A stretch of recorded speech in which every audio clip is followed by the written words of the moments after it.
AR Magazine Voyageur, la bande son, un aller-retour du papier à l'oreille, des bonus, des rencontres, des reportages, un regard libre sur le voyage. Tu veux que je m'approche du micro ? Oui, approche-toi Marianne, car ce que tu as à dire est bouleversant. Dans ta ville de Briançon, tu passes 3 ans de ta vie à filmer des migrants. Dans le froid, la nuit, la neige, ils tentent de passer la frontière italienne par la montagne pour gagner la France au péril de leur vie. Je ne vais jamais me fatiguer. Jamais. Nous qui avons des enfants, on nous ment que la route est facile comme ça. C'est quand tu arrives au beau milieu de la route que tu vois que la route, c'est pas facile. Tu peux plus faire marche arrière. Un film est né, l'aventure. L'aventure avec un grand A, un A majuscule. Et tu comprendras pourquoi tout à l'heure. Je suis Sandrine Mercier, rédactrice en chef de AR Magazine. Et dans le numéro 62, actuellement en vente avec la couve sur le Yucatan au Mexique, tu peux retrouver un entretien avec Marianne Shaw. Elle est ethnologue, documentariste, spécialiste des peuples himalayens. Mais quand elle voit arriver ces migrants dans sa ville natale, elle ne peut pas faire autrement. Elle s'empare de sa caméra pour aller à leur rencontre et les filme au plus près. Elle interroge par là même la notion d'aventure.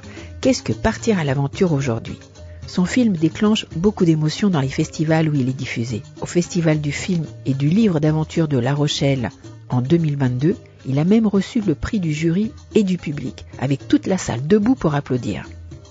J'ai rencontré Marianne à l'occasion du festival Objectif Aventure de Terre d'Ave à Paris en janvier dernier. On s'est mis dans un petit coin pour parler. Le film, c'est l'aventure avec un grand A. Pour toi, ça, c'est vraiment l'aventure ultime, avec ces migrants qui traversent, qui quittent leur pays pour trouver une vie meilleure. Alors moi, j'aurais jamais appelé ce film comme ça si eux-mêmes n'appelaient pas leur parcours comme ça. En fait, en tournant, je me suis rendu compte que les Africains de l'Ouest, pour décrire le fait de quitter leur pays et d'aller dans un pays voisin ou d'aller très loin pour avoir une vie meilleure, s'appelle l'aventure. Ils disent j'ai un copain qui avait fait l'aventure, alors je savais que c'était possible, on était plusieurs à faire l'aventure ensemble, et c'est un terme qui m'a intriguée au départ, et j'ai compris que nous qui les voyons comme des victimes en détresse, etc., n'est pas du tout la vision qu'ils ont d'eux-mêmes. Eux se voient comme des gens très courageux, très braves, très intelligents aussi, pour arriver à traverser 1000 situations très difficiles, et qui tirent beaucoup de fierté en fait de ce parcours et du fait de quitter leur pays, qui sont des héros en fait et qui appellent ce parcours-là l'aventure. Ce sont des Ulysses aujourd'hui avec une nouvelle Odyssée. Et toi, c'est ce que tu as voulu montrer aussi dans le film. Oui, moi je me suis vraiment attachée à ce côté extrêmement valeureux, extrêmement brave de ces gens-là, qu'on représente bien trop souvent dans une situation de détresse qu'ils doivent traverser, mais qui n'est pas leur fond propre en fait. C'est une situation qui est extérieure et qui est difficile, mais eux à l'intérieur sont vraiment des gens pleins de ressources, de force, et effectivement c'est l'histoire de l'humanité, de quitter son pays pour aller découvrir parfois, et c'est légitime aussi, ou pour fuir des situations extrêmement complexes comme c'est souvent le cas. Mais je trouve que c'est important aussi de questionner le fait que le Nord voyage sans souci vers le Sud, et le Sud n'a pas le droit de venir découvrir juste le Nord, et pourtant c'est un enrichissement qui peut, que chacun peut avoir. Mamadou dans mon film dit à un moment, c'est très important de voyager, c'est très important de voir le monde, et je trouve que ça suffit pour avoir l'envie de venir en France. Et du coup, à travers ce film et à travers ces héros, tu questionnes totalement qu'est-ce qu'un aventurier aujourd'hui. C'est devenu comme ça, mais je n'y pensais pas au départ. C'est vraiment leur expression qui a fait que j'ai appelé ce film l'aventure. Et c'est vraiment en tournant que je me suis rendu compte effectivement que il fallait re-questionner notre positionnement, notre façon d'envisager le monde. Il y a des choses qu'on prend pour acquis qui sont pas si évidentes d'un point de vue philosophique quand on prend un peu plus de hauteur. Qu'est-ce que c'est que cette humanité qu'on partage quand il y a des inégalités aussi fortes? Comment il y a des surhumains et des sous-humains, comment ces catégories sont faites, pourquoi elles sont faites, et ça devient presque un peu politique, mais c'est dans le sens beau du terme en fait. Dans quelle société on a envie de vivre, quelle est la démocratie qu'on veut incarner, quelles sont les valeurs qui vont protéger les autres, mais nous protéger aussi. Finalement, ce sont les mêmes valeurs. Moi, je considère qu'à partir du moment où il y a une partie de l'humanité qui est mise en difficulté, qui est mise en détresse et qui est placée à un rang inférieur, toute l'humanité est en péril en fait. C'est très grave pour nous-mêmes. Et ce qui m'intéresse dans ce film que j'ai fait, c'est à la fois de montrer des parcours individuels, des gens assez extraordinaires, mais dans lesquels on se reconnaît et qui incarnent en fait notre lot d'humains avec ses grands questionnements, avec ses réponses insolubles, ses essais, ses efforts, ses rencontres, ses relations, tout ce qui nourrit en fait notre humanité commune. Et comme tu parles d'humanité, c'est vrai que quand tu filmes vraiment au plus près d'eux. Comment tu as placé ta caméra et comment ils ont accepté cette caméra? Alors beaucoup n'ont pas accepté d'être filmés.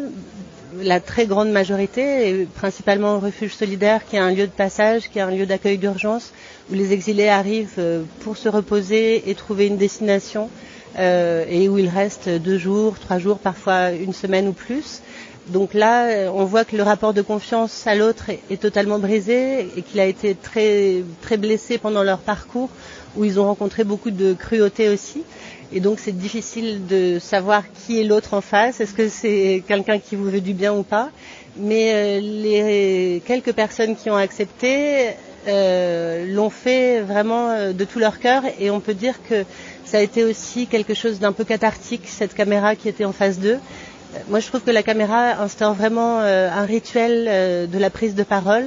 Quand on sort la caméra, que le micro est là et qu'on regarde la personne qu'elle nous regarde, il y a une relation extrêmement forte qui se tisse, et on sait que la personne qui est filmée sait que la personne va être recueillie dans un écrin et qu'elle va pouvoir être portée plus loin. Et donc elle peut aussi se livrer d'une façon parfois beaucoup plus profonde que dans des relations simplement amicales. Et donc avec les quelques personnes qui ont voulu être filmées, il y a eu cette relation qui s'est développée, cette confiance. Et je pense, et d'ailleurs Mamadou, qui est le personnage principal de mon film, c'est lui qui m'a demandé en fait de le filmer quand il a su que j'étais réalisatrice de documentaire. Et c'est lui qui a voulu que son parcours ne serve pas qu'à lui, mais qu'il puisse faire réfléchir d'autres.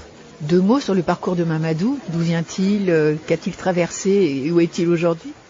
Mamadou, c'est un des tout premiers exilés à être arrivé à Briançon, là où j'habite. Et ça a été une histoire extrêmement forte et troublante et bouleversante pour les habitants du Briançonnais, puisqu'il est un des tout premiers à être passé par le col de l'Échelle en plein hiver. Et il a été coincé dans la neige toute la nuit avec un compagnon d'infortune. Et à cause du froid, il a eu des gelures très importantes aux pieds, son compagnon aux mains. Et Mamadou a été amputé des 2 pieds après sa traversée. Et ça nous a vraiment interrogés. Et on s'est dit que c'était le moment où il y avait Aquarius, etc., où on parlait beaucoup des sauvetages en Méditerranée. Et que tout d'un coup, la brutalité du monde arrivait dans notre petit havre de paix. Et c'est en fait l'histoire de Mamadou qui a commencé à faire que les gens se sont mis ensemble pour essayer de trouver des solutions.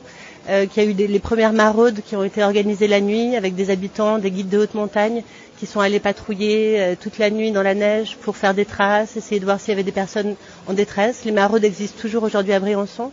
Et Mamadou, il a fédéré comme ça au départ tout un tas de gens qui se sont sentis impliqués et qui ont dit comment c'est possible que ça arrive dans nos montagnes, et qui se sont sentis responsables et qui ont commencé à œuvrer. Et aujourd'hui, Mamadou va bien, il est chef cuisinier dans un bon restaurant de Briançon, il a décidé de rester à Briançon, il s'est marié, il a 3 enfants, il a son titre de séjour, donc il a maintenant 2 prothèses qui lui permettent de marcher, d'être complètement indépendant, et il est, on peut dire, devenu un Briançonnais.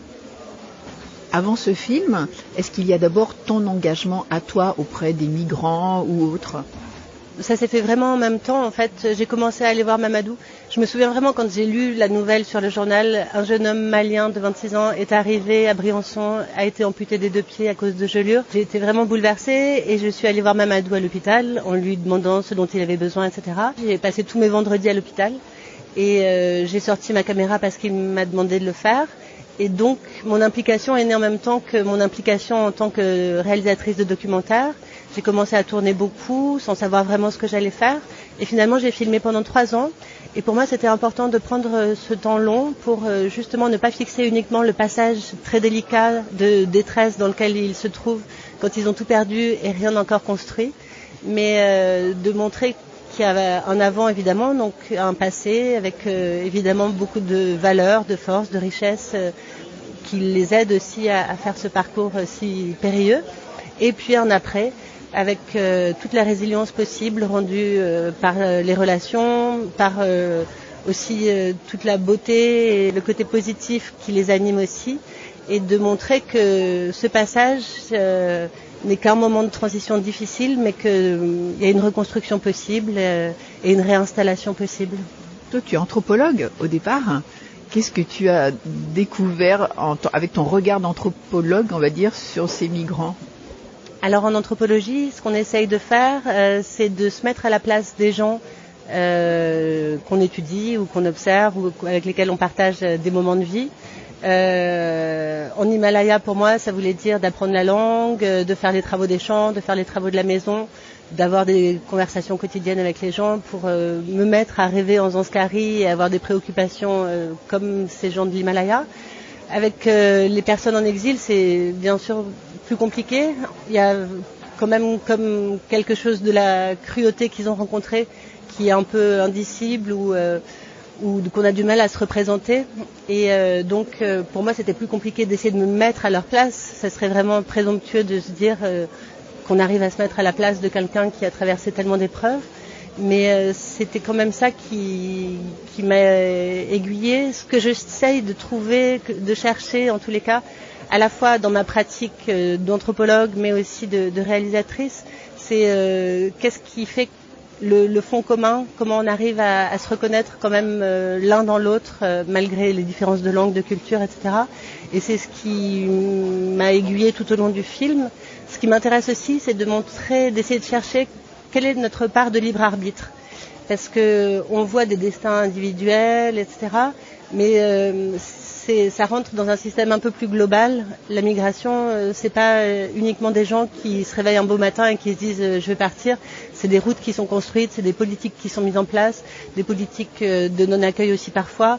Et donc c'était aussi de montrer en fait comment ces gens-là avaient la possibilité de réaliser la vie dont ils avaient envie. Dans un système qui les pousse. En fait, on voit très bien avec la migration que les parcours sont déjà tracés d'avance par les passeurs, qu'une fois qu'on est engagé, on peut plus faire marche arrière. Et c'est pas uniquement des volontés communes ou une série de hasards. C'est un phénomène social qui est global et qu'il faut penser en tant que tel. C'est quelque chose on est dans un monde mondialisé, les gens se déplacent, les circulations de richesses existent aussi. Et ça m'intéresse de montrer que c'est pas juste quelques parcours singuliers, c'est tout un mouvement qui est plus planétaire. Au FIFAB de La Rochelle, il y a eu vraiment l'ovation, le grand prix du public, le prix du jury. Les gens ont été très très touchés. Tu penses que c'est lié à quoi ? Alors j'ai remarqué vraiment que ce film touche beaucoup les gens. À chaque fin de projection, je vois qu'il y a des gens qui veulent prendre la parole pour poser des questions et qui finalement sont tellement émus qu'ils n'arrivent plus à parler et qui disent moi et mon grand-père italien, et là ils font dans larmes. Et en fait, je pense qu'on reconnaît quelque chose de nous dans ces personnes qui sont en exil à travers le film, et que ça, je pense que ça marche.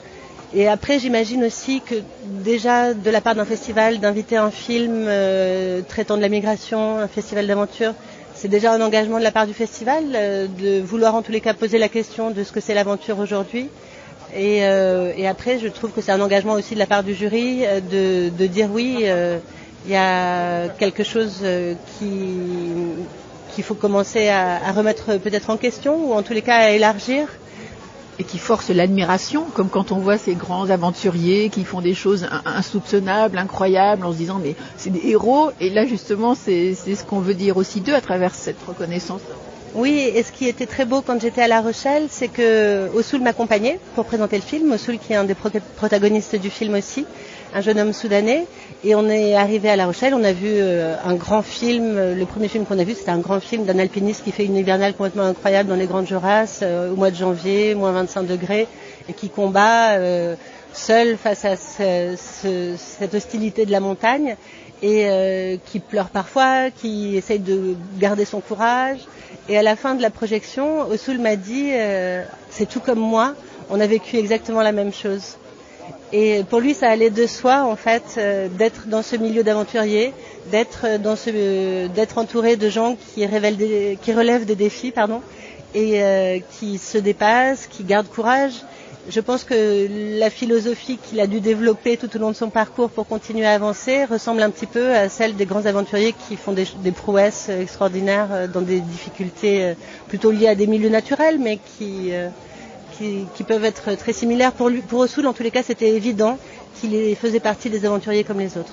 Il s'est reconnu à ce moment-là comme un aventurier, alors que ce n'était pas forcément le cas avant. Je pense que les exilés qui arrivent en France souffrent à leur arrivée d'un accueil qui est quand même très ingrat, très difficile.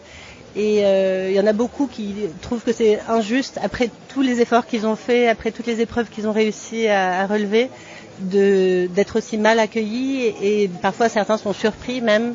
Donc je pense qu'ils intériorisent aussi ça malgré eux, de se dire bon, ben, moi je me pensais valeureux et aventurier, mais je vois bien que les populations qui m'accueillent me voient en fait comme un miséreux en détresse, et c'est quelque chose de très très compliqué à vivre d'un point de vue psychologique.